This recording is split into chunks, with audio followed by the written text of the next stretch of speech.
Evangelio según Marcos, capítulo 5, versículo 21 al 34. Damos lectura en el nombre del Señor Jesucristo. Pasando otra vez Jesús en una barca a la otra orilla, se reunió alrededor de él una gran multitud, y él estaba junto al mar.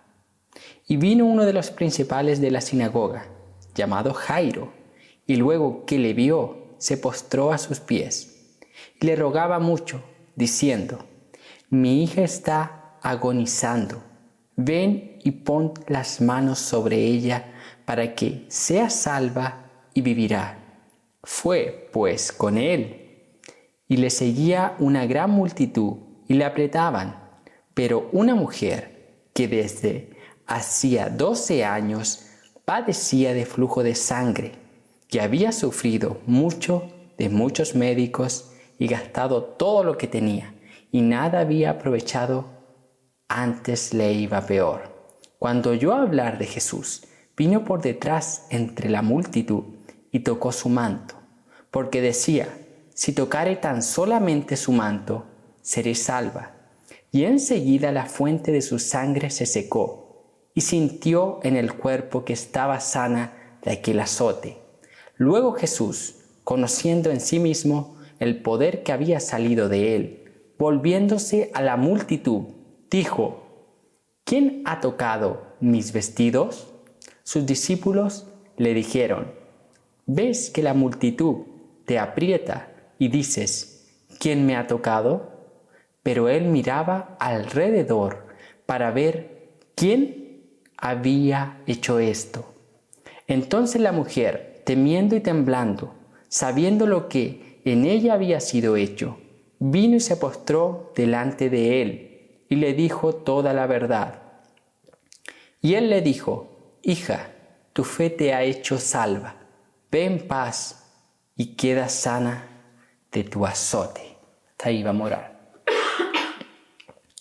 Padre Celestial, a través de Jesucristo, nos presentamos una vez más delante de su santa y divina presencia, reconociendo nuestra falta de usted, nuestro pecado, nuestra necesidad.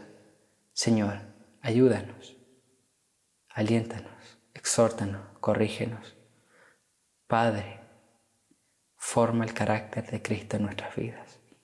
Confórmanos a tu imagen. Que usted reciba la gloria en todo, por todos, a través de esta exposición. Que su nombre sea exaltado por encima de cualquier cosa o persona. Que su reino continúe avanzando. Cristo reciba la gloria. En el nombre de Jesús. Amén. Amén. Este relato se encuentra registrado en los otros 3 evangelios sinópticos: Mateos, Marcos y Lucas, en los otros 2. El contexto un poco de este pasaje es el siguiente. Como Jesús había expulsado los demonios de este endemoniado en Gadarena, los gadarenos no quisieron que Jesús se quedase en aquel territorio. Había hecho un milagro extraordinario Cristo, maravilloso. Nosotros estudiamos hace un año atrás más o menos aquel pasaje. Entonces ese hombre que estaba marginado de la sociedad fue reintegrado con su juicio cabal a la sociedad y fue enviado a cumplir la gran comisión, a predicar de lo que Cristo había hecho en él, de su evangelio. Sin embargo, a los residentes en aquella ciudad gadarena no les gustó, porque Cristo había permitido que los demonios se introduciesen en aquel hato de cerdo, y eso era malo para la economía, para la riqueza. Entonces Jesús es rechazado en aquel lugar, se le pide que se vaya y él nuevamente se traslada hacia Capernaum. En Capernaum había una gran multitud que le recibió, porque ya conocían de Cristo, ya sabían los milagros que él había hecho. Dentro de esa multitud se acercó Jairo, uno de los principales de la sinagoga. O sea, no era cualquiera, era uno de los principales. Esto nos muestra una vez más que no eran todos los fariseos o los principales representantes de la religión judaica que rechazaban a Cristo. No, en algunos estaba aquella inquietud.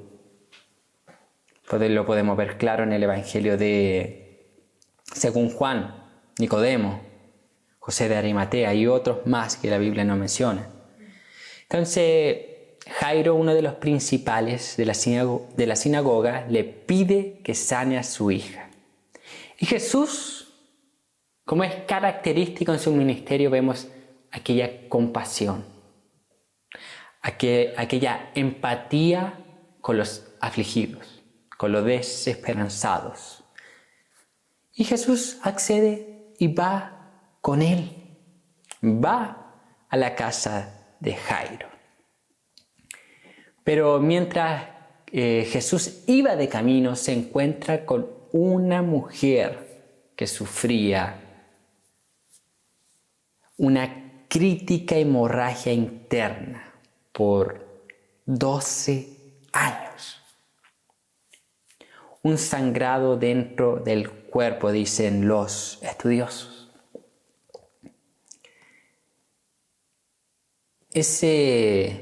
Aquella enfermedad de esa mujer, esa hemorragia interna, tenía algunos efectos, algunos síntomas en su cuerpo, en su vida, en su ser.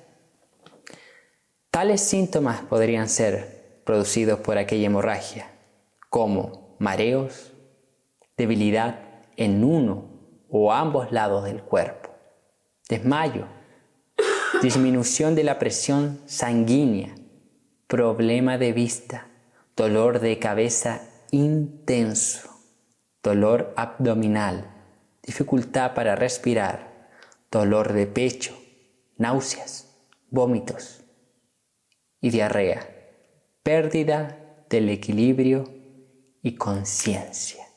O sea, la situación de esta mujer era una situación crítica, alarmante, desesperada estaba esta mujer. Eso era lo que ella experimentaba en su cuerpo como efecto de esta hemorragia interna que llevaba sobre sí. Sin embargo, la aflicción de la mujer no solamente radicaba en su cuerpo, en sentir aquellos efectos de esta enfermedad, sino que también en la sociedad. Por causa del flujo de sangre, era considerada inmunda y debía estar apartada, aislada, según la ley. Levíticos 15, 25 y 33. Entonces esta mujer se encontraba en esa condición, aislada de la sociedad, según la ley sacerdotal. El relato nos muestra que también esta mujer había pasado por muchos médicos, por lo cual la situación había empeorado en vez de mejorar. Su enfermedad era incurable. Entonces, no era en sí que los médicos fuesen malos, médicos según su tiempo. Los médicos no eran como hoy en día, no tenían la misma tecnología, el mismo conocimiento, experiencia que tienen hoy. Entonces, para los médicos, según los estudiosos, esta enfermedad que sufría, esta hemorragia interna que sufría la mujer del flujo de sangre, era desconocida. Y al ser desconocida, era una enfermedad incurable. No tenía cura. Lo interesante que hay que recalcar de esta historia es que no solamente la mujer sufría por esta enfermedad y la sociedad y que los médicos no hallaban cura, sino que lo peor era que no solo que no mejoraba, sino que empeoraba. El texto también nos muestra y nos dice que esta mujer había gastado todo su dinero en médicos. Es decir, esta mujer ahora era pobre. Gastó todo su dinero. Como dije anteriormente, el gran problema no es simplemente que la mujer estaba enferma, con tales síntomas que ya mencioné, gravísimos, y durante 12 años. No era solamente que estaba apartada de la sociedad. No era solamente que era pobre, sino que su situación había empeorado. Su enfermedad era desconocida, incurable, apartada, marginada de la sociedad. Ahora, sin dinero, había gastado todo su dinero en médicos, en curas. Y a pesar de todo eso, su estado era peor, era más crítico. En conclusión, tenemos a una mujer angustiada por causa de su enfermedad, apartada de la sociedad y pobre. Ese es el contexto que rodea estos versículos que acabamos de leer. Vemos a Jesús siendo expulsado de una ciudad y luego no me quieren aquí, vuelve a Capernaum. Vemos a uno de los principales de la sinagoga pidiendo auxilios por su hija ante Jesús. Vemos a Cristo caminando, accediendo a ir a la casa de Jairo, pero durante ese camino aparece una mujer con flujo de sangre.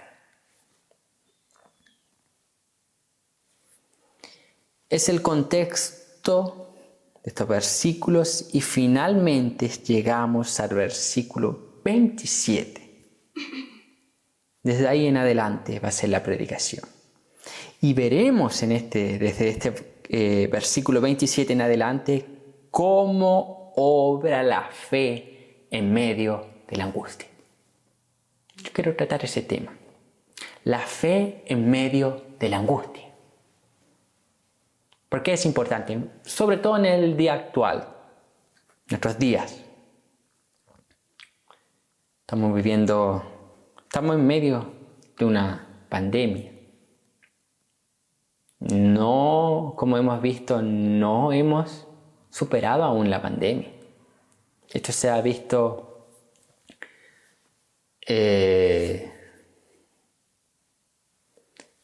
se ha podido ver en el retroceso de algunas ciudades en nuestro propio país que iban avanzando bien, superando, de repente llegan a un punto, vuelven 2, 3 hacia atrás, entran en cuarentena. Entonces estamos en medio de una crisis, en medio de una pandemia.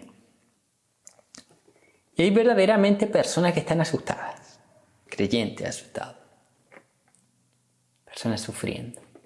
Y no solo la pandemia, sino es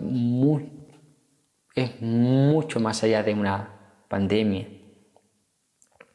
Quizás por falta de trabajo, problemas, dificultad, enfermedad, como el caso de esta mujer.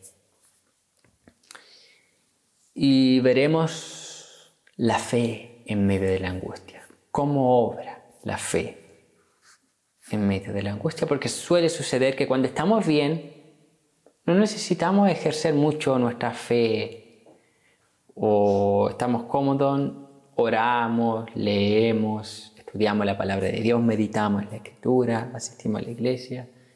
Bien, pero ¿qué sucede cuando pasa algo crítico. Nos vemos en un estado así como el de esta mujer. No solo oramos, sino que clamamos. No solo oramos, normalmente, no solo recitamos palabras. Gritamos, lloramos, gemimos. ¿Por qué? Nuestra fe. Así comienza a obrar la fe en medio de la angustia.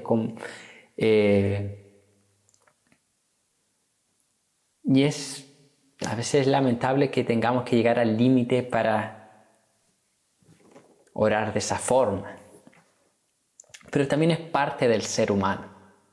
Son procesos. Es el camino de santificación. Entonces, a pesar de la angustia, hay esperanza. Tenemos nuestra fe. Entonces, en el día de hoy vamos a recordar eso. Algo práctico. Recordar que a pesar de los problemas, a pesar de la dificultad, a pesar de la pandemia, de las crisis, de la falta de trabajo, crisis económica, crisis familiar, decepciones, pecado, tenemos una fe más preciosa que la plata, que el oro. Entonces comenzaremos en el versículo 27, la parte A. Dice así: cuando oyó hablar de Jesús.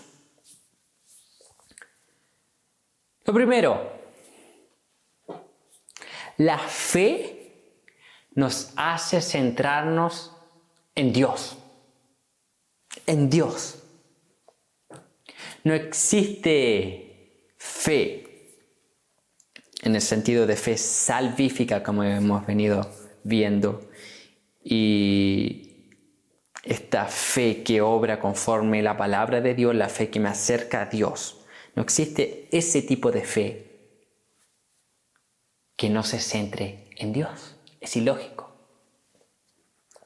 Entonces la fe bíblica nos hace centrarnos en Dios, es lo primero que debemos aprender.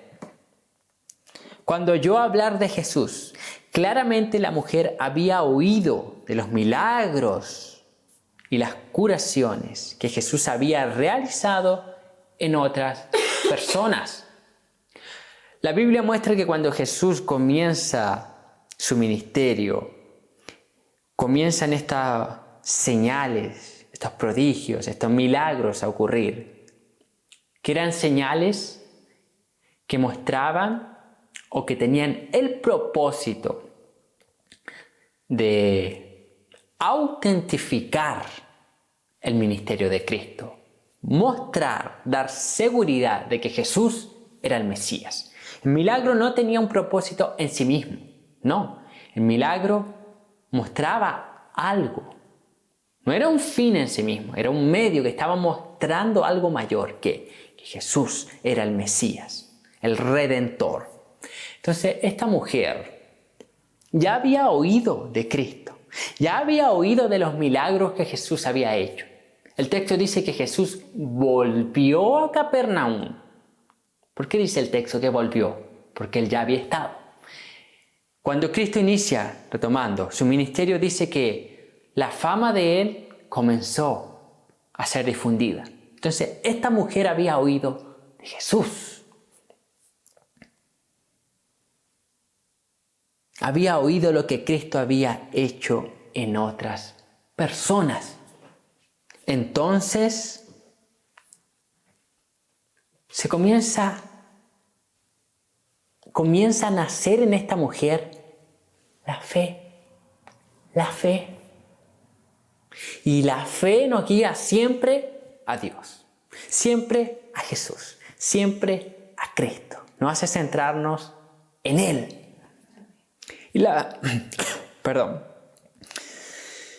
Biblia dice en Romanos 10:17, así que la fe es por el oír, y el oír por la palabra de Dios. La palabra de Dios predicada, anunciada, abre nuestros oídos y produce fe. Cuando la mujer oyó sobre Jesús, La palabra produjo fe en ella. Esta mujer oyó sobre Jesús, oyó sobre sus milagros, oyó sobre lo que Él enseñaba. Oyó. Entonces comienza a nacer la fe en esta mujer. Cuando la mujer tuvo fe, ella comenzó a centrarse en Jesús, en Dios. En Dios. Vemos aquí a una mujer en un estado crítico, una mujer pobre, una mujer marginada de la sociedad. No podía estar ahí donde estaba. Era inmunda. Nadie quería tener contacto con ella. Sin embargo, cuando esta mujer oyó de Jesús, oyó de los milagros que Él hacía, oyó lo que Cristo predicaba, porque el ministerio de Cristo no solamente se basaba en lo que Él hacía, sino también en lo que Él predicaba, sus milagros y lo que Él vivía. Entonces esta mujer oyó de Jesús. Cuando oye de Cristo, comienza a nacer la fe en ella. Entonces, ¿qué aprendemos? En todo tiempo, aún en la angustia, debemos centrarnos en Dios. Si verdaderamente tenemos fe en Jesucristo, ella siempre nos direccionará hacia Él. Hacia Él, hacia Cristo. En medio de la angustia, si verdaderamente somos creyentes, si verdaderamente tenemos aquella fe salvífica, si verdaderamente estamos en Cristo, independiente de la angustia, independiente de la aflicción, independiente de la presión de este mundo, nuestra fe va a estar siempre en Él. Nuestra fe va a estar centrada en Cristo. ¿Qué quiere decir eso? Que no vamos a doblegarnos ante este mundo. No nos vamos a moldear a este mundo. No vamos a hacer las cosas como el mundo las hace, sino como la Biblia dice. No nos vamos a acomodar.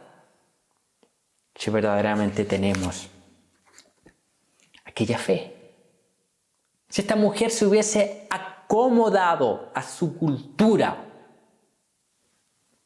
nunca hubiese ido detrás de Jesús. ¿Por qué? Porque su cultura y basado en la ley ceremonial, esta mujer debía estar en aislamiento, separada de la sociedad, separada de la vida pública. No podía tener contacto públicamente con otras personas. ¿Por qué? Porque iba a contaminarlas. Sin embargo, la fe que esta mujer tuvo en Cristo, en Dios hecho carne, la motivó para ir en contra de la cultura. Eso es lo que produce la fe bíblica. Cuando todo el mundo viene hacia acá y la Biblia dice que hay que ir hacia allá, hacia adelante, el verdadero creyente va. Entonces la fe nos hace centrarnos en Dios. En Dios. Dios es el centro de todo. Dios es el centro de nuestras vidas. Entonces, a pesar de que las dificultades sean las peores, tenemos la esperanza, tenemos la fe en Cristo. Nuestra fe está intacta y debemos ponernos de pie. Versículo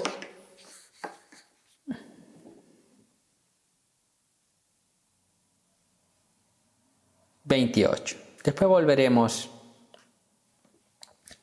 al versículo 27. Pero vamos a pasar al 28. Porque decía, si tocare tan solamente su manto, seré salva. Versículo 28. Era tanta la esperanza de aquella mujer que su fe la llevó a creer que incluso el contacto indirecto con Jesús a través de su manto sería suficiente para curarla. Sería suficiente. Entonces, en segundo lugar, anota ahí, la fe en medio de la angustia nos da esperanza. Nos da esperanza. Aquí yo tengo la definición de esperanza. Estado del ánimo en el cual se nos presenta como posible lo que deseamos. Entonces nosotros jamás debemos perder la esperanza de que Dios intervendrá en nuestras vidas. Vea, una mujer. Vamos a volver continuamente al relato.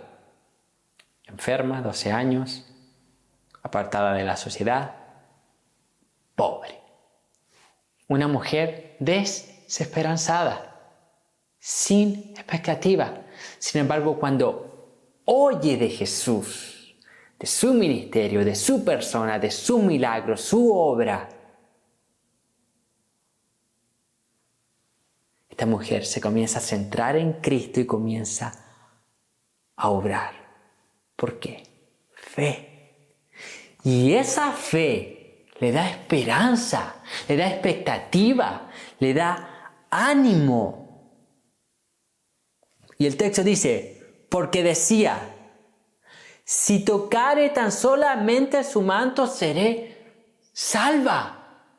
Esa mujer que estaba marginada, esa mujer que estaba afligida, desesperanzada, no tenía en qué más apoyarse. Es más, ya había perdido todo su dinero en médico. ¿A dónde iba a ir? ¿Quién la iba a atender? ¿A quién iba a recurrir? No tenía esperanza. Sin embargo, al oír de Cristo, esta mujer se llena de esperanza.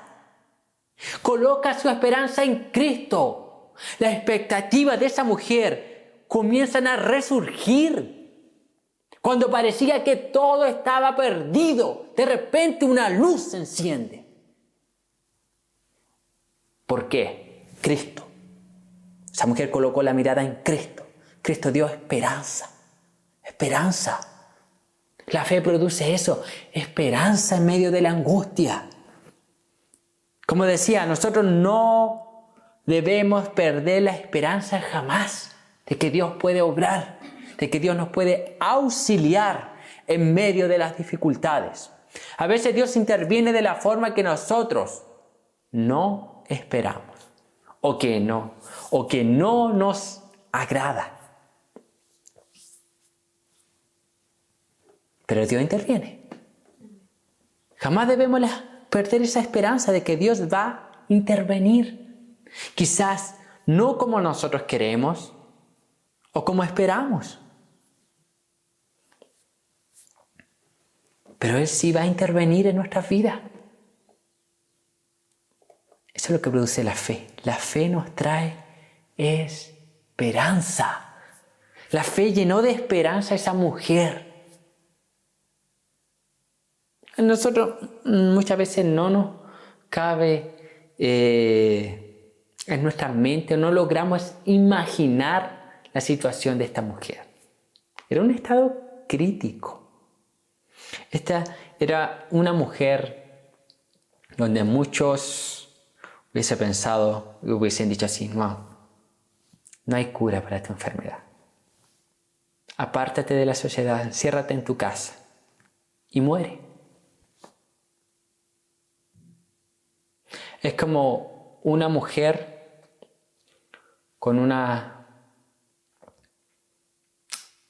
en este mismo contexto, el COVID, una mujer con COVID, que ahí ya está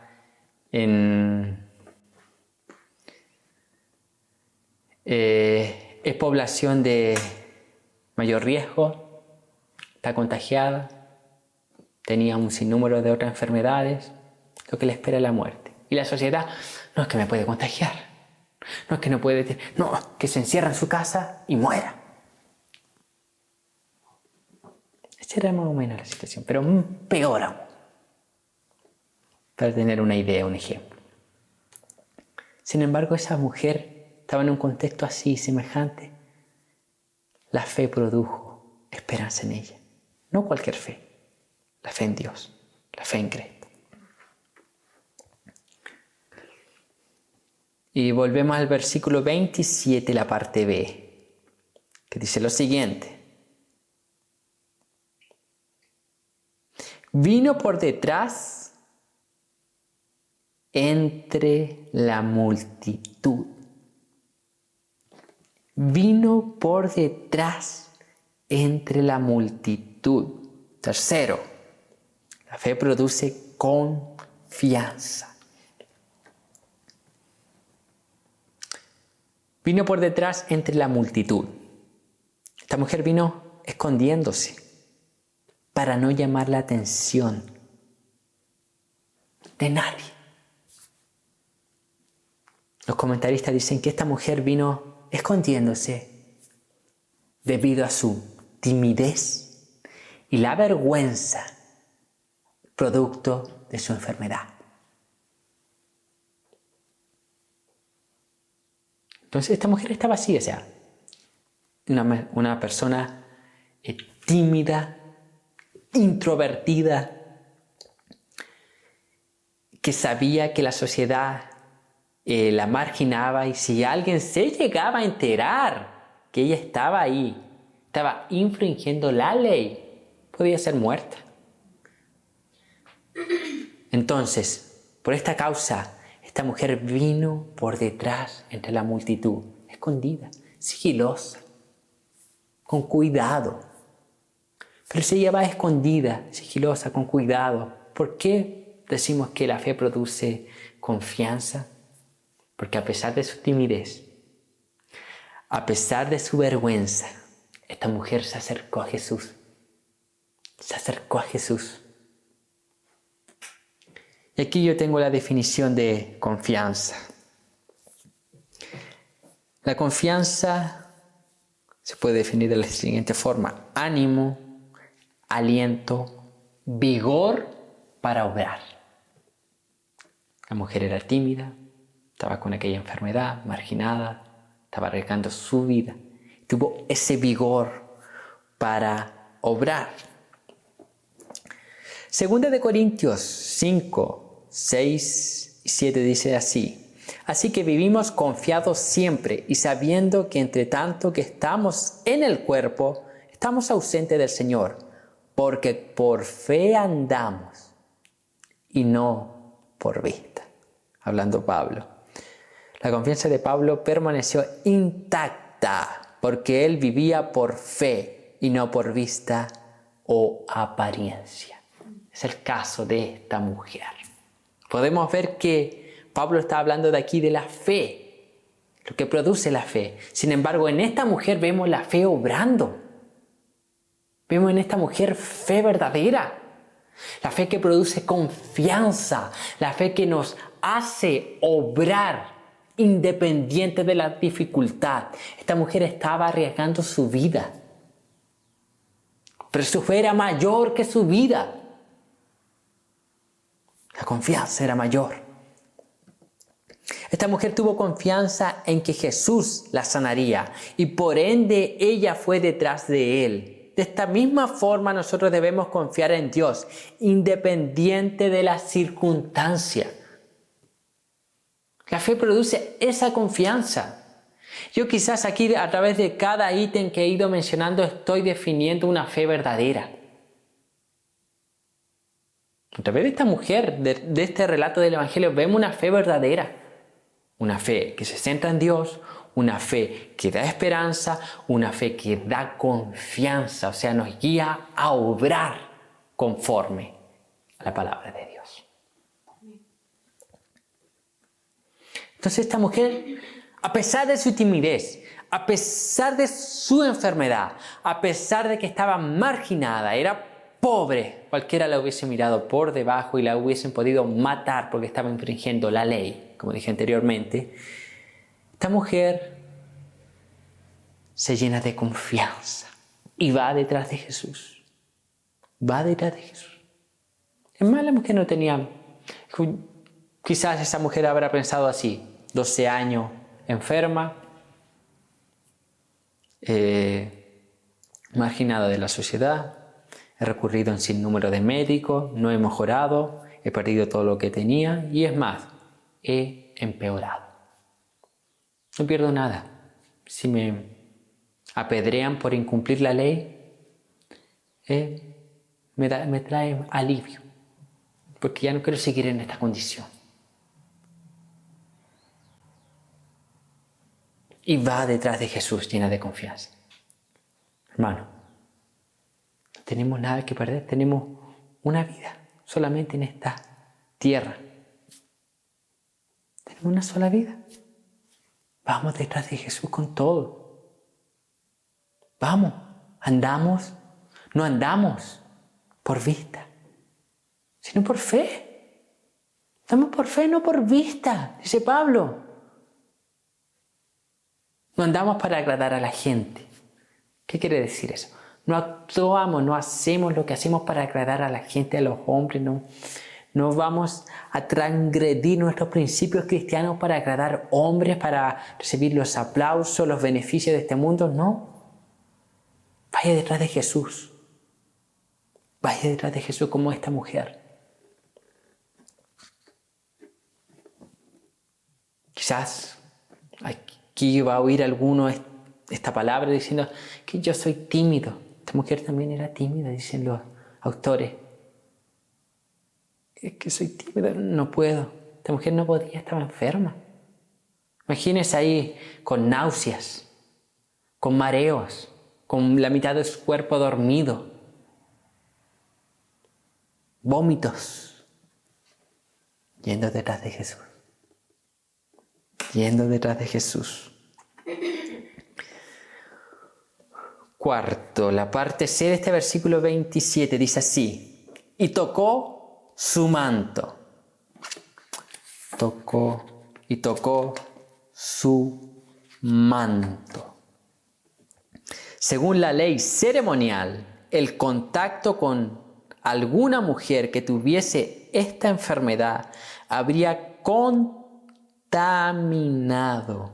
a la persona tocada.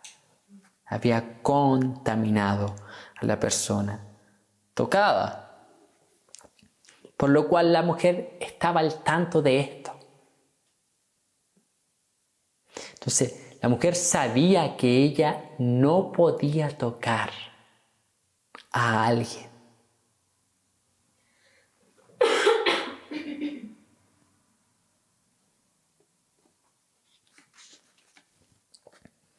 Y quizás esto fue que a la mujer la motivó de tocar indirectamente. Y dijo así en el versículo 28, si tocares tan solamente su manto. Quizás ha sido para no tocar directamente, pero aún tocando el manto, ya el manto quedaba contaminado.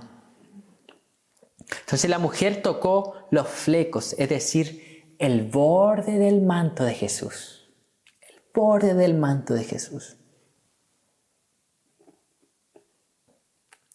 El texto dice, y tocó su manto. Cuarto, la fe produce obras. Produce obras. Santiago dice así, así también la fe, si no tiene obras, es muerta en sí misma. Santiago 2:17. La fe genuina produce obras y no cualquier obra, sino obras buenas. Buenas obras. Esta mujer dice el texto que tocó el manto de Jesús. Tendría que hacer esos flecos que tienen los mantos que usaban los rabinos en el tiempo de Jesús.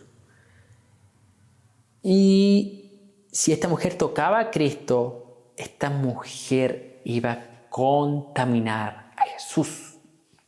Aquí vemos el efecto contrario, es Cristo quien contamina a esta mujer. La palabra contaminar en sí mismo no tiene una connotación negativa, no. Es llenar a algo de alguna cosa. Si yo echo agua en algo, la contamino. Pero el agua en sí no es mala. Entonces depende de lo que el contenido de lo que yo eche en algún recipiente. Y no fue esta mujer la que contaminó a Cristo, sino que la virtud de Cristo la llenó a ella. Y interesante, volviendo al tema, la fe de esta mujer la llevó a obrar. Eso es lo que produce la fe. La fe produce obras. Obras dignas de arrepentimiento. Obras dignas de la fe que decimos profesar. Si decimos que tenemos fe y no tenemos obras conforme a la fe que decimos profesar, somos mentirosos. Nos estamos engañando a nosotros mismos. Y lamentablemente tenemos ese número de personas dentro de la iglesia diciendo que profesa una fe, sin embargo con sus obras niega esa fe que dice profesar. Debería analizar si verdaderamente está en Cristo. Porque quizás nunca escuche, haya nacido de nuevo. Y tiene que ser confrontada con la palabra de Dios. Si decimos que profesamos algo y hacemos lo contrario, somos hipócritas. Que lo único que escucharemos en el día final: apartaos de mí, hacedores de maldad.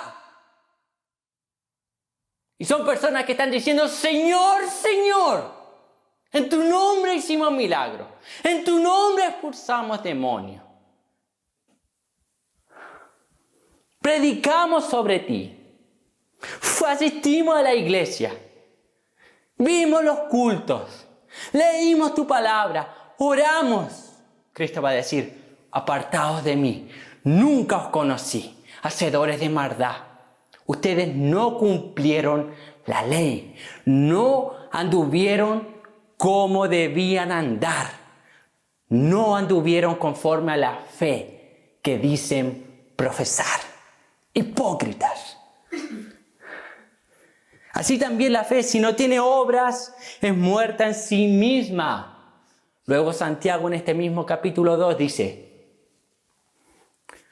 ustedes creen, bien hacen, pero los demonios también creen y temen, cosa que muchos creyentes no hacen.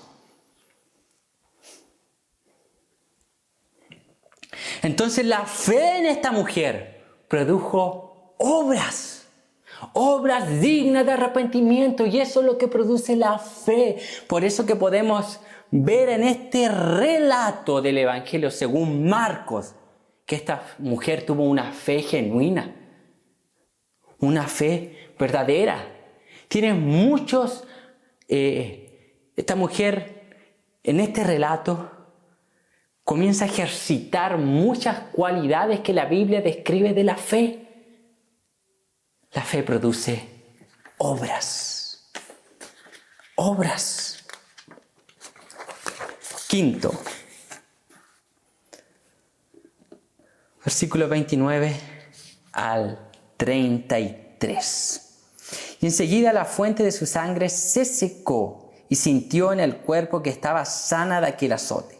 Luego Jesús, conociendo en sí mismo el poder que había salido de él, volviéndose a la multitud, dijo: ¿quién ha tocado mis vestidos? Sus discípulos le dijeron: ¿ves que la multitud te aprieta y dices: ¿quién me ha tocado? Pero él miraba alrededor para ver quién había hecho esto. Entonces la mujer, temiendo y temblando, sabiendo lo que en ella había sido hecho, vino y se postró delante de él y dijo toda la verdad. Quinto, la fe es recompensada. La fe es recompensada. En el versículo 29 podemos ver que la mujer percibió al instante que fue sanada. La mujer logró percibir, sintió en su ser que algo había ocurrido. Al instante, apenas ella tocó el borde del manto de Jesús, algo ocurrió en la mujer. La mujer supo que fue sana. Versículo 30. Jesús conscientemente y voluntariamente sana a esta mujer. Y luego hace la pregunta para permitir que la mujer alabe públicamente a Dios por lo que él había hecho. No es que Jesús no sabía quién era la mujer. Jesús sabía quién era la mujer. Jesús era Dios, un atributo de Dios. Es la omnisciencia de Dios. Él sabía. Sin embargo, él quería que la mujer alabara públicamente a Dios por lo que Dios había hecho en ella. O sea, diese testimonio. Testimonio. Versículo 31. Los discípulos cuestionan a Jesús. El cuestionamiento. Estamos en una multitud, Jesús. Y tú preguntas quién te toca. Hay miles. Cualquiera de estas te hubiese podido tocar. Sin embargo, Jesús continúa mirando y buscando quién había tocado su manto, esperando que la mujer. Los discípulos pensaron naturalmente, Jesús, ¿qué está pasando? Los discípulos nos describen muchas veces a nosotros mismos, pensando de forma natural, en muchos relatos de los evangelios. Entonces Jesús continúa mirando y buscando a esta mujer. Versículo 33. La mujer, con miedo a la reacción de Jesús, le cuenta toda la verdad. Sabemos que la mujer debía estar aislada. Entonces la mujer con miedo, pero le cuenta toda la verdad a Jesús. Versículo 34. Y 34. El 34 dice así. Y él le dijo: hija, tu fe te ha hecho salva. Ve en paz y queda sana de tu azote. ¡Qué palabras más maravillosas! Jesús declara públicamente la fe de la mujer y sus resultados. Es todo lo contrario a lo que yo mencioné delante. En el día final, Jesús va a declarar eso. Son hijos míos.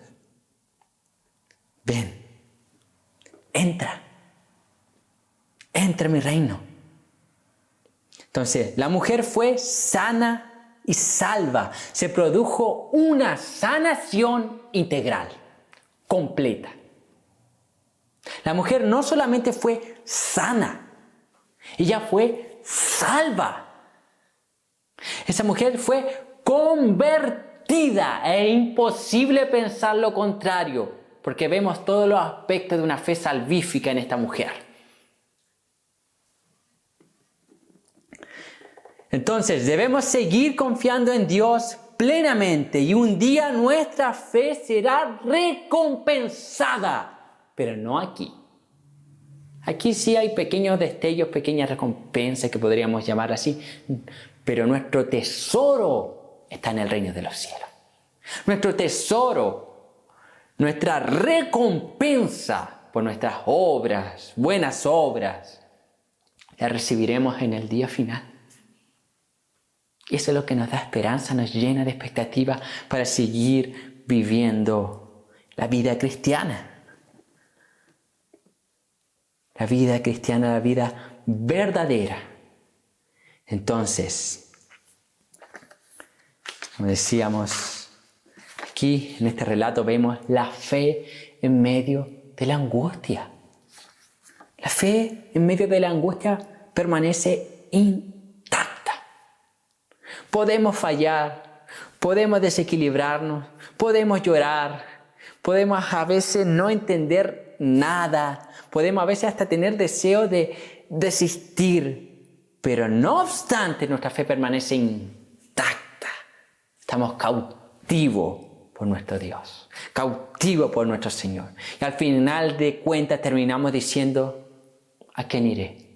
Solo tú tienes palabras de vida eterna, al igual que Pedro y los otros discípulos. Entonces, en conclusión, nada pudo detener a esta mujer para ejercitar su fe en medio de su angustiosa enfermedad. Nada. Nuestra fe debe permanecer intacta en medio de las dificultades. Sigamos perseverando en la fe. No hay nada ni nadie que se pueda oponer a acercarnos a Jesús por fe.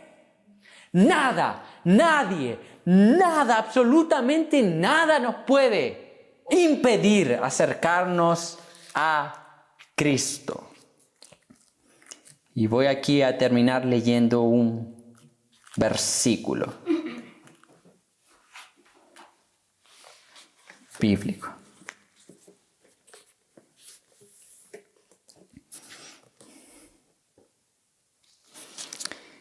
Esto no estaba en el bosquejo, no estaba en la pauta.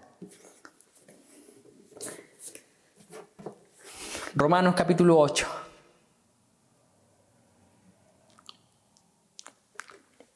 Desde versículo 31 en adelante, dice así: ¿Qué pues diremos a esto?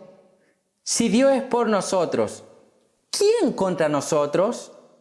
El que no escatimó ni a su propio Hijo, sino que lo entregó por todos nosotros, ¿cómo no nos dará también con Él todas las cosas? ¿Quién acusará a los escogidos de Dios? Dios es el que justifica. ¿Quién es el que condenará? Cristo es aquel que murió, más aún, el que también resucitó, el que además está a la diestra de Dios, el que también intercede por nosotros.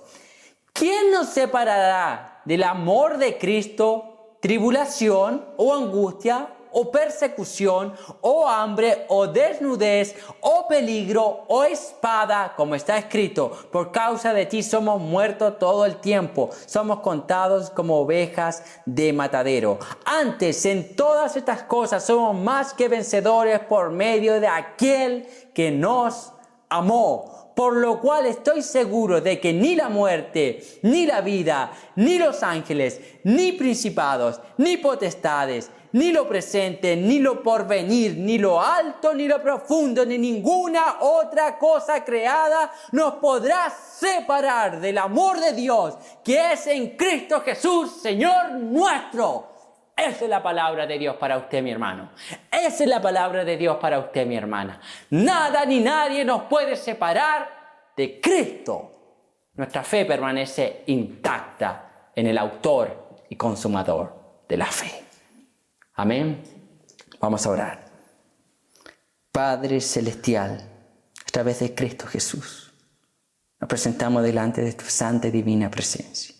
Yo sé que hay hermanos sufriendo, teniendo dificultades, hermanos padeciendo por causa de Cristo, hermanos al otro lado del mundo, arriesgando su vida, Señor, por causa de Cristo, siendo perseguidos por causa de Cristo.